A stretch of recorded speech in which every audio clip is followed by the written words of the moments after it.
when a political party is selling his expression form for 50 million, 50 million naira to be governor, and budget for primaries 500 million, budget for general election 10 billion. Tell me, is that person going to serve, or going to or is investing, going to double his money?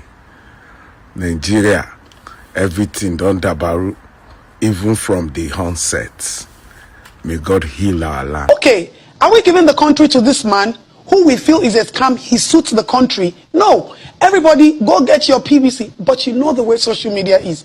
People will not even patiently look at it all. And then the next thing I saw was, they've given just Adeton 100 million. She has bored. She's endorsing. I would never endorse Tinubu. I'm saying it loud and clear. He's my father.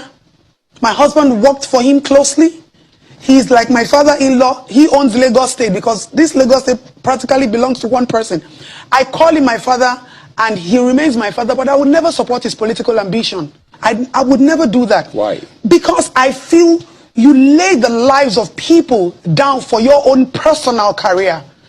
If you say you deserve to be the president, why didn't you come in at the right time? You used the whole nation to play a game. You used us to play chess. You waited and you try, like you're matching and patching and patching. Okay, you brought Buhari. Immediately after Buhari, I'm coming. No, it doesn't work like that. You don't know Buhari's mind. You don't know what his intentions were. And during the NSAS, when we the youth came out, when we wanted a better Nigeria, when we wanted our voice to be heard, you blanked out. You left us. Jagaban acted like he wasn't in existence. Whether they were using, he was sick and all that. And at that time, I kept on talking, and all the message I get, Baba said he's sick and you are insulting. You are sick does not mean you can't lend your support to the people. So at this point, my stand is still, I would never endorse Jagaban to go for presidency. Other people can. I can decide to take my candidate tomorrow. But because I know how he has been in the journey of politics, I don't think I would want to. So a lot of people... Hey, they say the earlier you realize Nigeria is not for you, the better for every one of us. Una see this guy, when I go allow una make una listen to, na guy wey be say from beginning na him don dey shout say Tinubu na him father. But till today, when I dey talk to una so, we never hear anything concerning him matter, whether na truth or na lie. But if say na allegation or say na false news, by now the boy for don get where him dey. But till today, nothing is being heard. And funny enough, this guy wey una dey see for my screen so, and our president Bola Ahmed Tinubu, una dey see the way two of them dey stay together. Una no see say they look alike. E wan resemble Sheyi Tinubu. Say the president na him father. If say na defame, e dey defame them. Una know the kind country wey we dey, say by now, if for don go serve terms for where him suppose serve, but him still dey there. He even say him go office of the first lady, but they no allow am enter. He really said a lot of things. So my people, make una come, make we follow listen to this one together. Say e choke. Nigeria is going to be better one day. Make we listen, guys. I'm Sunday Tinubu by name. Asiwaju Ahmed Bola Tinubu is my biological father. As according to the history which my mother gave to me before I came to Lagos in search of my father, this is my 5th year now in Lagos. She told me, she said Asiwaju Ahmed Bola Tinubu was a very good friend of Fela, while she was a Fela dancer. That is how they met. They gave birth to me. Then Tinubu has nothing before. He has nothing. She even said, then he was living in Obalende, and that Obalende that he was living, there was only one bridge then. In those days, there was only one bridge in Obalende. There they sell goats, cow, and under the bridge they were even doing this their Muslim church, which is Allahu Akbar, that I was even late when he was taking me there. So she took me away from my father when I was 2 years old, and she ran to Bayelsa. Since then, I've been in Bayelsa up till date. But it's just a pity that she's no more alive today. She died 2013. Her name is one Mrs. Lucky Refinama from Bayelsa State. Actually, I've been to so many places since I came. Even in my church, they told me, not that the man is not aware, but they have turned the face of my father against me, that even though he sees me, he will not even be concerned about it. But to be honest with you, I take so many steps. I first of all wrote a letter to his how they call his hotel, Oriental Hotel, to give it to the manager, so that the manager could pass the letter to him before I came to Lagos. I didn't hear anything from them. I came to Lagos 2016. I started looking for my father, going to Bodilon. I went to his office, they call Freedom House. So many people have seen me, they know me. I'm just praying for God's intervention. Not until even the day I went to his house, the PA was like, okay, don't worry, I will help you. And from there, he took my voter's card. He took some, I wrote letter to him. But after some days I called, he said he has not given it to Baba. Till 2016 December, I met with Oluremi one-on-one. I'm not here for Oluremi. I'm here because of my father, Asiwaju Ahmed Bola Tinubu. And he went inside, it's as if he went to make confirmation. And maybe they told him he didn't hear us again. So my friend and I was the only one sitting. Later, the police came with Mr. Friday. I tried to wave him, he didn't answer me. He went in to meet Oluremi. And Oluremi was just pointing me. I was standing in front of the gate. She was just pointing me, talking. After that, the PA just came out and said, I told you when your father, though he made an agreement with me before, he said when my father came, he will be the one to call me. So after that, he came and said, I told you when your father comes back to Lagos, I will be the one to call you. I said, yes, but when I got here, I called you 3 times. You didn't pick. From there, he said, go. Please, go. I said, okay, no problem. As I was going, if the friend that went with me just dragged me back and said, where are you going? This is how you've been coming to your father's house. 8 months, 9 months, 1 year. How will you see your father? Who is PA to drive you away? Who is PA to chase you away? Now PA chase you, you are going. That is why you've not seen your father. When you went to Oluremi office, what does the SSS tell? The SSS said, right from the first day you step in your leg to Lagos, they know you, they've traced you to get where you are sleeping. But I don't know. After everything in Oluremi's office, Folashade office, he now said, Folashade will be the only person that can help me, that he cannot help me.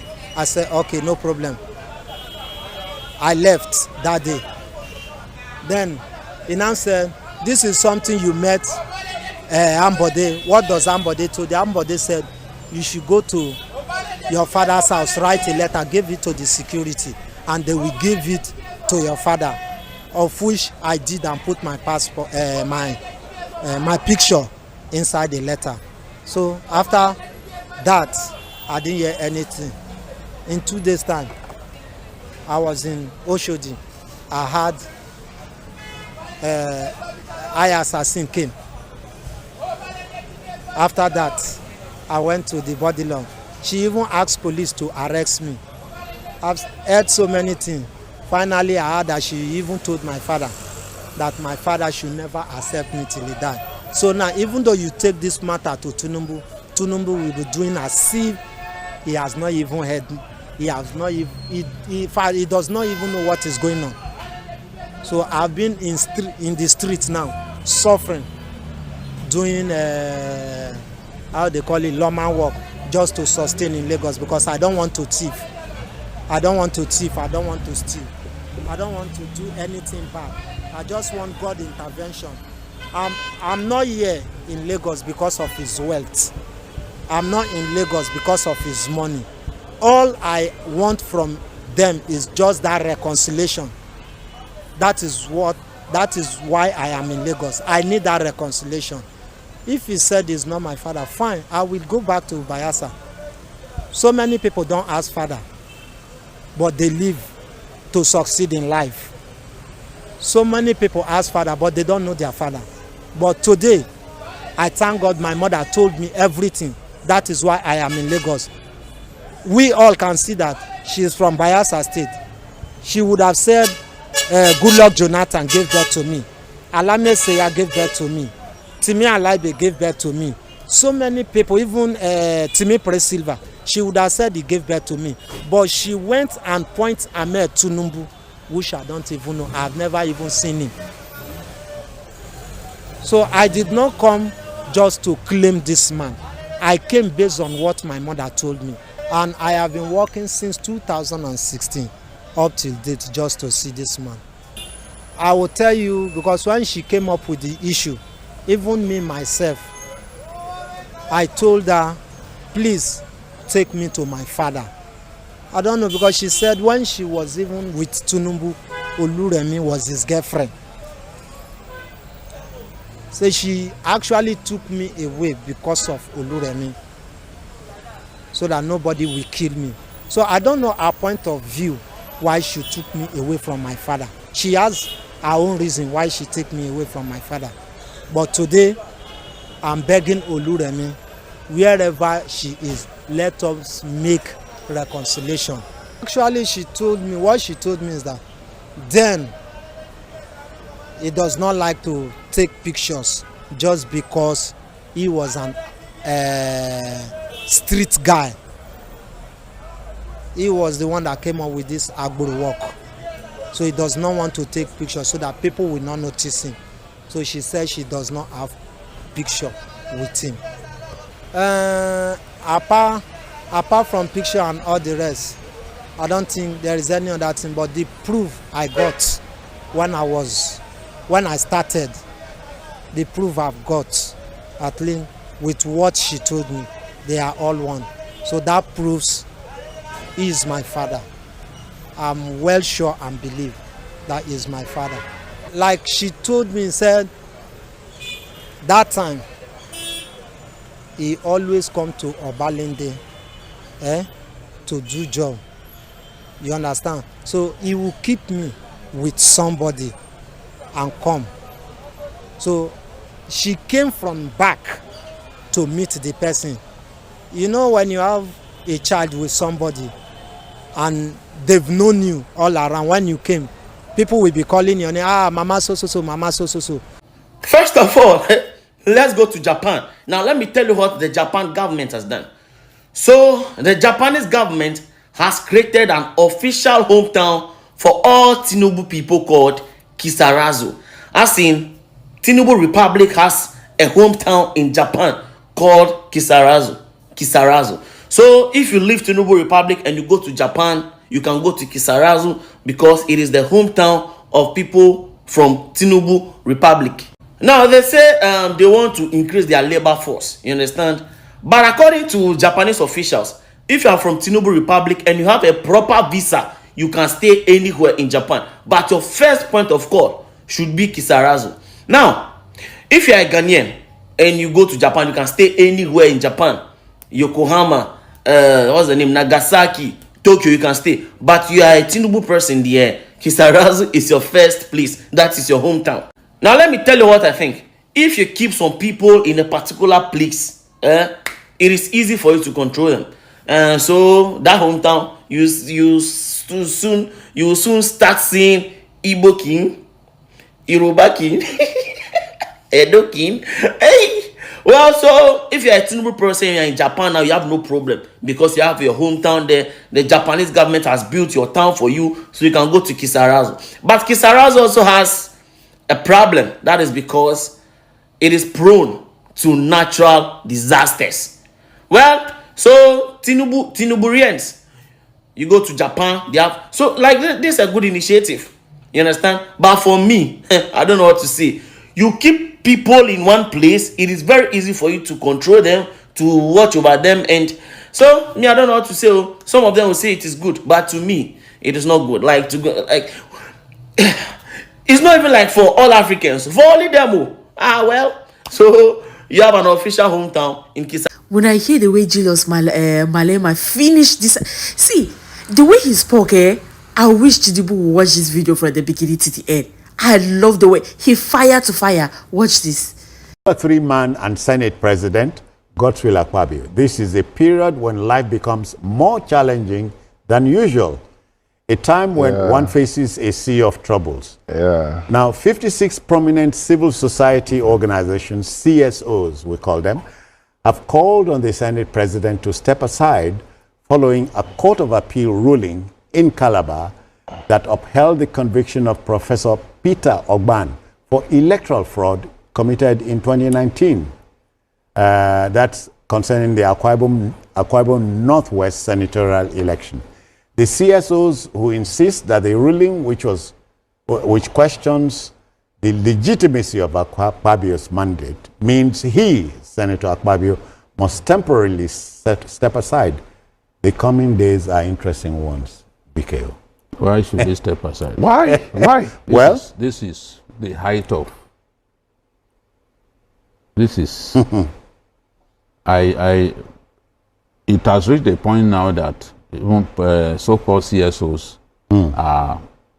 get used easily by politicians. Yeah. There's a desire to kick Akpabio out of his job because they believe that he's the stabilizer of this regime. Yes, so loyal to the president. So, look, in that election, I remember that election. I played the big part in even getting security men to go and rescue core members who were held. So they can't tell me anything about the election. Akpabio won only one local government in his entire senatorial district, and it's Senudim, where he comes from. Yeah, that's his. So somebody lost an election by a huge margin. It was a rout against him. He did not get into the Senate, you know, on account of that election. You are now saying that 8 years after, or how many years after? 4 years after the election that was conducted, 4 years after that he won, he should now give up his seat. It's stupid. What kind of, how do our people, what is going on in our country? He won only one local government. He lost. Ekpeyon defeated him hands down. Yeah. And Ekpeyon got the chance to use, to exercise his mandate. He didn't win. If he had won now, you could say, okay, he benefited from electoral fraud. Many people benefit from electoral fraud. Oh, yeah. Yeah. In our country, and they get by. In this case, that guy wanted to rig. He didn't even succeed in rigging. Okay. Because the then wreck, this our friend, the activist, Igini stopped him in his tracks. Yeah. Igini, all the form EC8A, where they write results. Yeah. Igini asterisks every form that came out of his office. I've never seen a wreck like Igini. He's a national hero, somebody that we should actually give a position. But in a country where we don't value the truth, they made sure that Igini was not elevated to national commissioner. It's a terrible thing that we do to good people in our country. Oh, yeah. Igini asterisks every form where election result is imputed. So if you bring any other result, because people are fond of cloning INEX documents, Despite their efforts to make it difficult, people will clone and then sell to politicians. So politicians will now write fake results. Okay. Guinea made sure that it didn't happen under his watch. Because once he checks his own initial, his signature was not there. It's a nullity. Yeah. So rigging didn't take place. Guinea didn't permit the rigging to take place. Now, for the effort that that person made to rig, they put him in Islam. They put him on trial. So rigging didn't even take place. Technically speaking, rigging did not take place because Guinea did not permit the rigging to take place. So you can't even say that the man benefited from rigging. He lost. So if he had gotten into the National Assembly, we could say yes. With what we had, yes, he benefited from rigging. He did it. He won only one local government. He was well defeated, and he contested it in the tribunal. He also lost. Yeah. So how do you then say that, okay, many years down the line, he should step aside? Every little thing, somebody complains about something, you say he should step aside. Bukola Saraki, he was going to court. Every time he's going to court, they will shut down the Senate. He will go to court. He opened his mouth to say somebody should step aside. When you were on trial, the Code of Conduct Tribunal, did you step aside? Okay. I mean, what's going on? He will go for the Code of Conduct Bureau and then they will follow him to the place. And then back to the place to go and preside again. He didn't step down. Yeah. And that's the person put on trial. Now somebody makes an allegation that nobody... With no evidence. No evidence. We've been appealing to have... Thank you. Let me take this opportunity to greet the governor of Enugu, to greet the Sultan of Sokoto. Let me greet the President of Nigeria Bar Association. We are here because of your capable leadership, and we are happy that we are home here in Nigeria. The leadership collective of the Nigerian Bar Association, who have honored me with an invitation to this esteemed occasion. I greet you all. I further greet all members of the Nigerian Bar Association who are present here today, representing the legal fraternity of this great country, which remains a friend and ally of South Africa and her people. I'm humbled that you saw it fit to invite me to give an address to annual general conference, and by extension that you saw it necessary to invite the EFF to give this keynote address. I imagine it was not an easy for a group of members of the law profession to reach consensus on who will address them, because your profession by nature is one of robust debate and contestation. So I understand here today. I stand here today proud because I know I'm a product of a robust debate and agreement by people who find it difficult to agree amongst themselves. Comrades and friends, the link between the legal profession and the cause for liberation cannot be separated. Because just like us, you are instruments of justice. While we wage our battle for freedom in the picket lines, through activism, protest, and participation in governance, it is you, the members of the legal profession, who interpret the laws we make, who practice the justice we seek to achieve, and who fight tirelessly for those who cannot defend themselves in the courts of law. It is a profession characterized by sacrifice, intellect, and a commitment to interpretation of the past in order to achieve justice, fairness, and victory in the present and future. For the activists, we have a history and dialectical materialism to guide us into leading society towards a better tomorrow. And for the legal profession, you have indigenous law, common law, case law, the Constitution and statute, an objective reality to achieve not only personal victory, but to establish collectively laws that will govern others for decades to come. Our duty, however, and primary responsibility is not to maintain laws simply because they exist as they are today. Our duty is not to be instruments of injustice and neocolonialism. It is to be agents of change, and this demands of us to be brave enough to identify unjust laws, speak out, and form part of those that work tirelessly for our judiciary to be of service to our people. I say this not to encourage anarchy or lawlessness, but to draw us back to the difficult truth and reality that at times the laws has been used as a weapon of oppression. It has taken lawyers and activists to walk side by side, hand in hand, to stand up against laws that perpetuate the undermining of the dignity of the people. And we must all be alive to this history and this possibility today. This becomes even more important for us as Africans because for centuries, our very existence has been unlawful in the eyes of the oppressor. Our indigenous laws have been treated as inferior to Roman Dutch law or English law.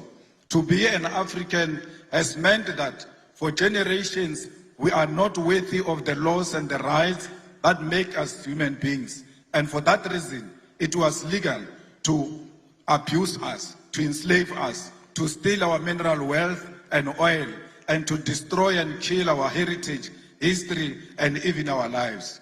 The legal profession you belong to, the political system we belong to, the judiciary and parliaments were created without us in mind. They were crafted at our exclusion and built to sustain our suffering. We now sit in the corridors which were built to break the back and the soul of African people. The demand then from those who died at the hands of this institution that we now serve is that we transform them so that they become instruments of the people. The demand from history is that we make being an African legal practitioner, that we make being African politician and activist and African in general something to be proud of, and that we make being an African a sign of life and prosperity. Therefore, comrades, we do not exist side by side to maintain the status quo, but we are here to make our profession serve the African child. I wish to remind you that it was once legal to come to the shores of our great continent and kidnap Africans and enslave us in foreign lands. It was once legal to rape African women and children because they did not have the right to dignity of their European oppressors. It was once legal to take our land and our minerals because, according to the law of the white man, we were not civilized enough to control our own land and our own wealth. In South Africa, our freedom, our oppression, our resistance all had law at the center of it. Under apartheid, it was legal to restrict the movement of Africans to labor reserves called townships and to teach us inferior education so that we could only be servants of white masters. All of those problems were legal, and it took brave men and women to say that if the oppression of Africans is lawful, then such a law is unjust and must be opposed. Today, as our continent is troubled by corruption, leaders who utilize state machinery to sustain their rule at the expense of the poor and the African lives in abject poverty, a question we all ought to ask ourselves is whether the time for the legal profession and the activists to once again stand up for what is right. We must all ask ourselves whether the time has not once again arrived for liberation to be achieved against the sale of our nation to recolonization, and whether this fight must not begin by reimagining our laws for the better. We must therefore reach into this deep history of resistance and solidarity which is shared by our two nations in order to achieve the goal of restoring the humanity of Africa and their people. My brothers and sisters, The humanity of Africa is at the center of what the EFF stands for. We are an organization that was formed in 2013 purely out of the demands of the people of South Africa who wanted an alternative to the former liberation movement to achieve economic freedom in our lifetime. We are an organization which is born out of the blood of slain mine workers in an area known as Marikana, where 34 miners were shot down execution style, and the 13th anniversary of their execution was this month on the 16th of August 2025. Yet the families have not seen any justice. No one has answered for this grave injustice.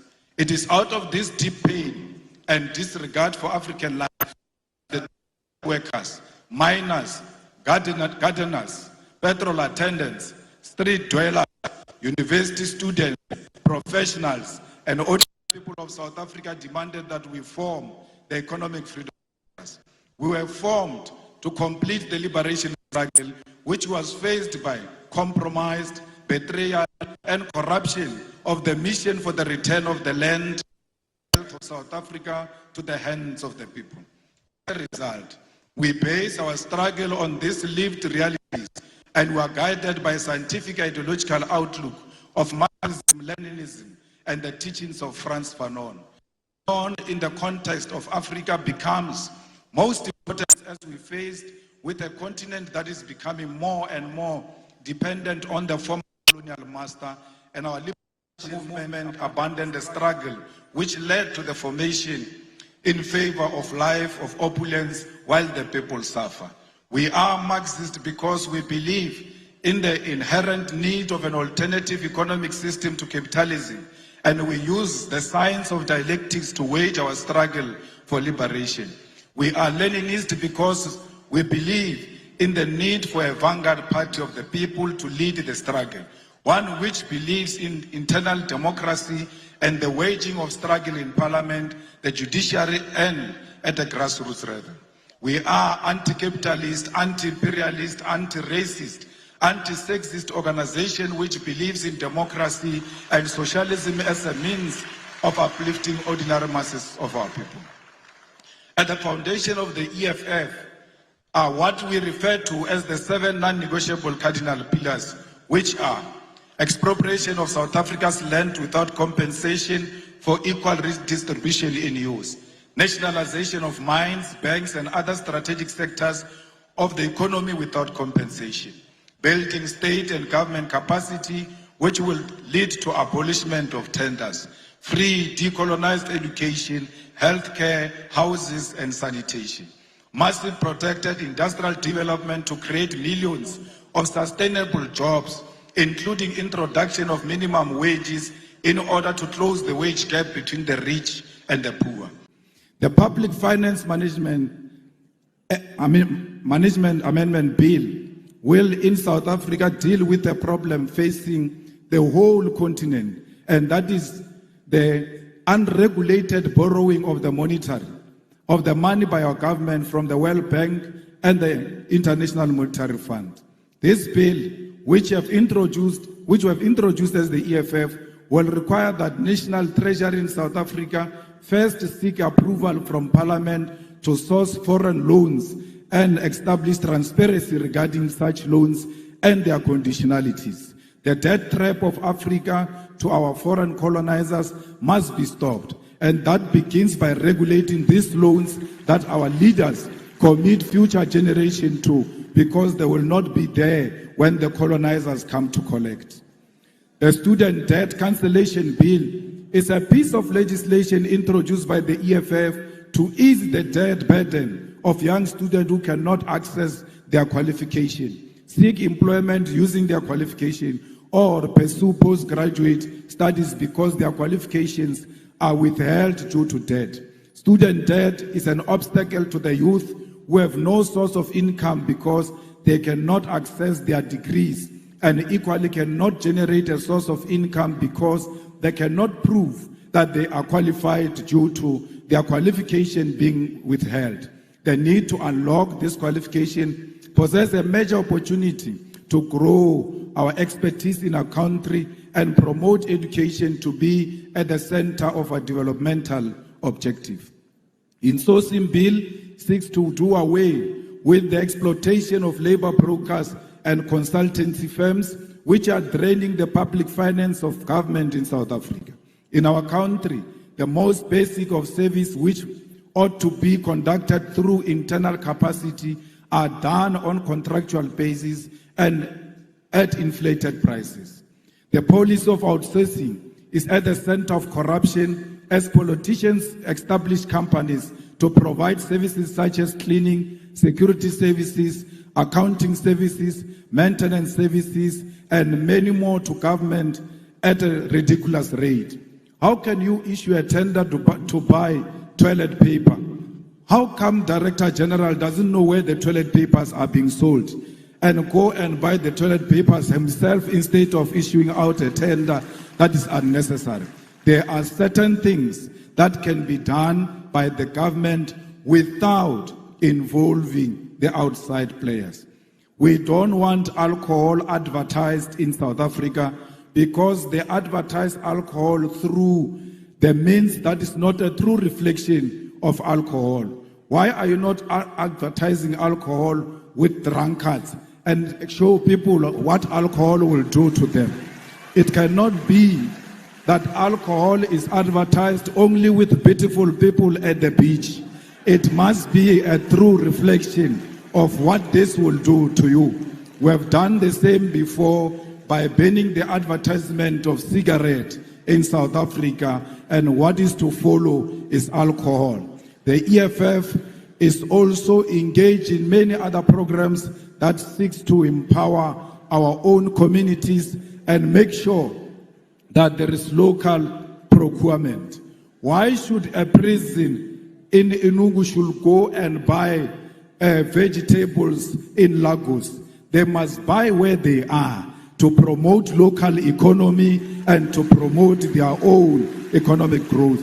We cannot allow a situation where people who do not come from where we come from are actually not benefiting from what their government can provide. Compatriots, I must reiterate once again that it is a deep honor to stand before you today in Nigeria, in Enugu State, a country that holds a special place in the hearts of all South Africans who understand history, who value solidarity, who appreciate the sacrifice made by others in the cause of our freedom. Nigeria is not just another African country to us. It is a comrade nation, one that stood firmly by our side during our darkest hour. When South Africa was shackled by apartheid, when our people were murdered, imprisoned, and denied basic humanity, Nigeria rose as a giant for justice, placing South Africa squarely at the center of its foreign policy. Former President Murtala Mohammed famously declared that Africa had come of age, that the continent will no longer tolerate interference from outside powers, and this still rings true today. Nigeria set up the Southern African Relief Fund, mobilizing its citizens to contribute to the liberation struggle. Even as it faced its own challenges at home, these initiatives raised millions of dollars to support the liberation of South Africa. People paid directly from their salaries to contribute to the liberation of the people of South Africa. Nigerian students sacrificed a portion of their income through the Mandela Tax, which supported an educational training program for black South Africans, and successive Nigerian governments never stopped in their material and moral support for South Africa's liberation. In fact, Nigerian government boycotted the 1976 Olympic Games and the 1979 Commonwealth Games in protest and in opposition to apartheid government. We cannot forget all those who stood by us during difficult times. Nor can we forget that when Nelson Mandela was released from prison in 1990, one of his earliest international visits was to Lagos and Abuja to personally thank the Nigerian people. This gesture are foundation of a bond sealed in blood and sacrifice. However, this history must not remain in the past. This bond between South Africa and Nigeria must be carried forward into the present, not just in political sentiment, but in concrete economic collaboration. Both our nations stand as giants of the continent. South Africa, with its industrial base, mining capacity, and advanced financial system. Nigeria, with its vast population, vibrant entrepreneurial spirit, oil and gas resources, and cultural dynamism that has captured the imagination of the world. Together, we hold the keys to Africa's industrialization and economic independence. Consider what lies beneath our soils. Nigeria is blessed with abundant oil, natural gas, and growing agricultural sector. South Africa holds some of the richest deposits of platinum, gold, manganese, and coal in the world. Combined, we possess the minerals that power modern technology, the energy resources that fuel global industry, and the human capital to build a self-sufficient continent. Yet, both our nation remains trapped in neo-colonial arrangements where our raw materials are extracted cheaply and exported to Europe, America, and Asia, only to be sold back to us at crazy prices as finished goods. This is a cycle of dependency we must break. The path forward is clear. Nigeria and South Africa must industrialize together, build factories together, and process our resources on African soil. Imagine a joint program where South African mining expertise is combined with Nigerian oil wealth to create African-owned energy and resources conglomerate, one that refines, processes, and manufactures for Africa and the world.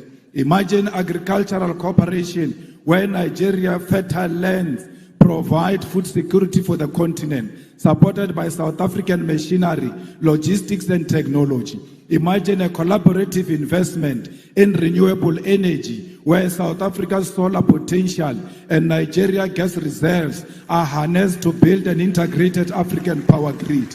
Already, we have glimpses of what is possible. South African companies such as MTN, Spar, ShopRite, and MultiChoice have made significant inroads in Nigeria, creating jobs and bringing services. Nigerian businesses, investors, and cultural industries have equally expanded to South Africa. Nigerian music, filmmakers, writers influence South African culture, just as South African universities and industries provide platforms for Nigerian talent.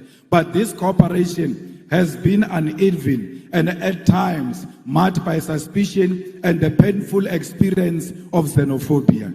Let me be unequivocal here. Xenophobia is a betrayal of African unity. It is a sickness born of poverty, inequality, and government failure. But its victims are our African brothers and sisters. Nigerians, Zimbabweans, Congolese, and Somalis are not the cause of the South Africa's unemployment crisis. The cause lies in the untransformed economy of South Africa, which remains in the hands of white minority and multinational corporations who continue to exploit labor while refusing to industrialize. Attacking fellow Africans diverts anger from the real enemy, and we must educate our people that unity, not division, is the solution to the African crisis. If we want to end one-way migration, where Nigerians are forced to leave home in search of opportunity in South Africa, we must integrate our economies. Young Nigerian engineers should be able to work in Johannesburg, Gaborone, Windhoek, Harare, Cairo, and Accra, not as foreigners, but as Africans contributing to Africa. South African entrepreneurs should be able to set up in Lagos without suspicion, but with support as partner in the shared future. We must harmonize trade policies, align visa regimes, and build continental infrastructure that connects our people. We actually do not need a visa. We don't need a visa between South Africa and Nigeria. In the same way, we don't need a visa for our people to travel in their own continent.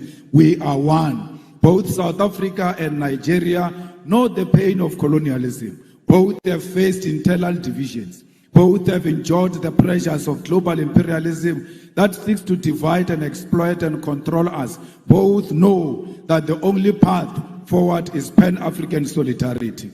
We must reject the illusion that our salvation will come from Washington, London, Brussels, or Beijing. Our salvation lies here in Lagos and Johannesburg, in Abuja and Pretoria, in the hands of Africans who refuse to be divided.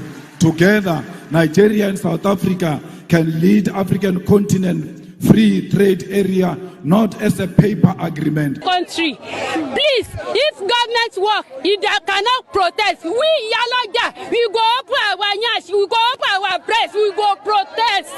Too much suffering is too much for this country. For before you we serve, we go suffer. The suffering is too much.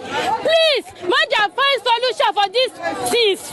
It's too much. Gary 2,000 naira. Since when my father bought me, I did not buy 1,000 naira pence of Gary. The selling is 2,000 naira now. It's too much. The savannah is too much. Even say rice, the Rika one rice up to 1,200 naira. For what reason? It's too much to buy meat. Even the Pama said don't rise up. Two fish for Chicago, 1,200 naira. 3 of pieces of it. It's too much. Baba West Anuba, Bada West Anuba, Yayipo Ejo, Eshanuwa Tipoju, Ebin Power, and the Sakaya Nigeria Yanjawa, Kosowa, Arawa Sisha, Arawa Taja, Arawa Jau, Atisa. Guys, have you heard the latest updates? Nigeria is in a very big mess now. Guys, thank God I've located to Ghana. Worst come to worst, I will tell my family to meet me here. We should look for another neighbor country and stay. Nigeria now is in a very big mess. If you don't know how to fight Kung Fu, go and learn if you want to stay in Nigeria. Or if you don't know how to fight, look for your passport, Jackpot, even if it's the any neighbor country, go and stay. Nigeria now, or if you know how to fight Kung Fu, Chinese are coming too. Chinese are coming. Go and learn how to fight Kung Fu. Jesus, I don't know how to fight. But this one they say Ghana too. Oh, Charlie, where will I go there? Hey, I have to look for another country. What is this? Now, wow, our African leaders, Charlie, what is this? Guys, let's watch this video. All right, so the news says every Nigerian needs to learn a combat skill for self-defense. And this is coming from the Chief of Defense Staff. Person who is supposed to protect us. They tell us, we're going not to fight now. I knew it. I knew it. I knew this day would come. All those loans when Nigerian government they go collect, all those loans when Tinubu government they go collect, I knew a day will come. But we need to learn how to fight to protect Nigeria. When these people are ready to collect Nigeria for all the money where they don't borrow from them, I knew it. I knew it. And a China loan will collect pass. So we need to start to the fights now, one-on-one with Chinese. Chinese will learn Kung Fu. They get AI, they get drone, they get equipment passports, they get population passports. Oh, they go beat us die. They go beat us die. They go beat us die. Hey. I just need to carry my mother around. I'll carry my mother go China. No, China. I don't want to beat us. I'll carry my mother go Ghana. Yes, I'll take my mom to Ghana. Ghana will just say Charlie. They will join all of us beats. They'll turn all of us to Charlie. Hey, God. Ghana saved the whole.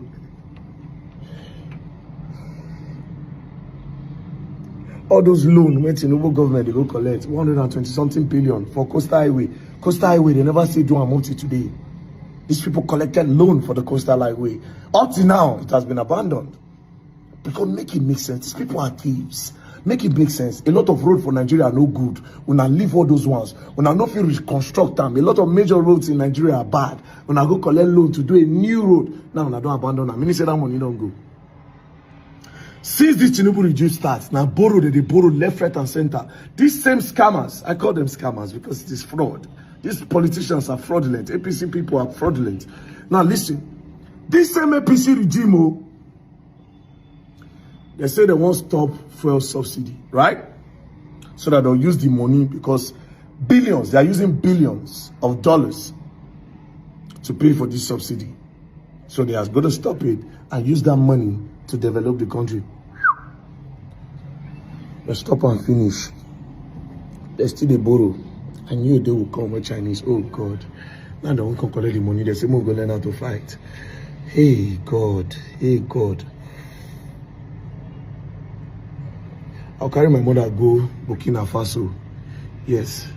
Yes, Ibrahim Traore. He has an alliance with Russia. And Russia and China are friends. He go help me beg Russia. Putin go beg Xi Jinping. Xi Jinping will come say, okay, let very dark my mother stay. But what will come happen to my friends and all my single mothers, they will beat all of us. Hey God. Hey God.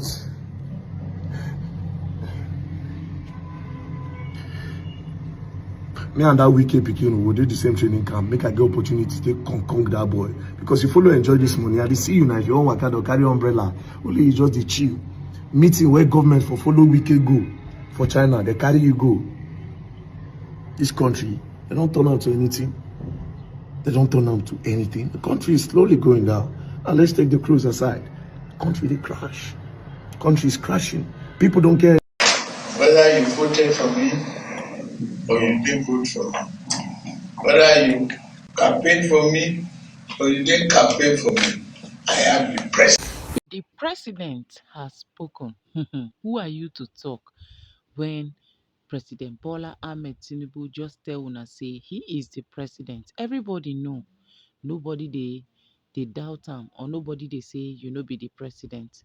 But in all, we are just seeking and asking for a good governance. Abi, my people, what you wanna think? Make una come, make we interact with the comment section. Do well to give the video a massive thumbs up, help us share, like for more like minds and more recommendations. I still remain your humble girl, Keys. Let me bring una latest. See you guys in my next upload. Bye for now.